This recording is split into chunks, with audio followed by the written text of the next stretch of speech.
guys, it's Jel, Joshua, Chi, and Erga. Welcome to Planet E.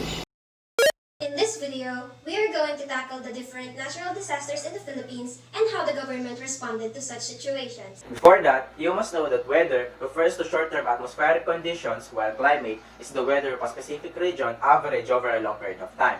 Therefore, climate change and weather disturbances are intertwined because drastic weather pattern changes are projected in the climate composition. For instance, forest fires are terrestrial emissions that largely contribute to greenhouse gases, which causes global warming. But on the other hand, global warming decreases the humidity in most parts of the earth, including forests, which causes more violent and more frequent forest fires. But you already know that, don't you? So to give you more learnings, we will give you 5 myth busters regarding climate change. Myth number 1.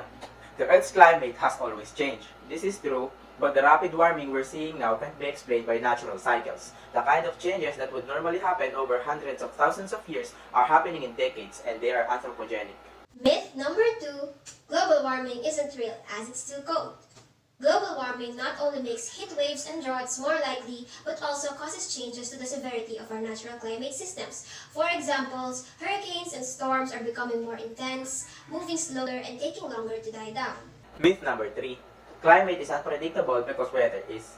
Predicting changes in climate due to changes in atmospheric composition is much more manageable.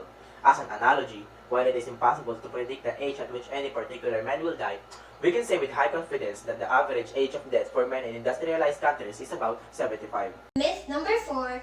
China is the only country responsible for climate change. Despite the fact that they are one of the largest emitters of greenhouse gases in the world, climate change is a global issue and we all have a responsibility to step up to the climate crisis. Which brings us to myth number 5. Climate change is a future problem. Man-made climate change is one of the biggest environmental crises of our time, and this will only get worse if we don't act now.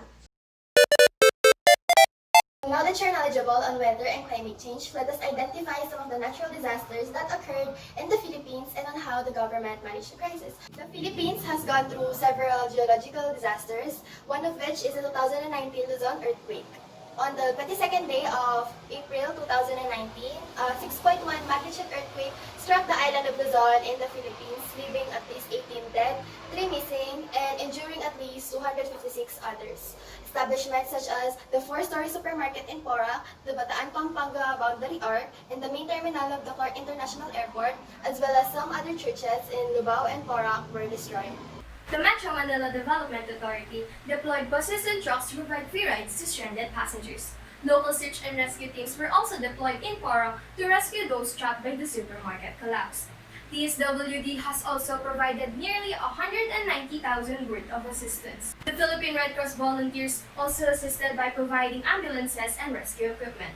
Members of the Philippine Disaster Resilience Foundation provided food and medical assistance, generators, and helicopters to assist with the search and rescue effort. Another geological disaster is the most recent 2020 Taal eruption, which inflicted a total of 39 deaths as it struck 2,484 volcanic earthquakes throughout the months of January and February. As of the 13th day of January 2020, 24,508 people had been relocated to 77 evacuation centers and a total of 242 flights were cancelled. This has put 11 of the towns in Batangas under lockdown to prevent further threats. DSWD was in charge of the food supply.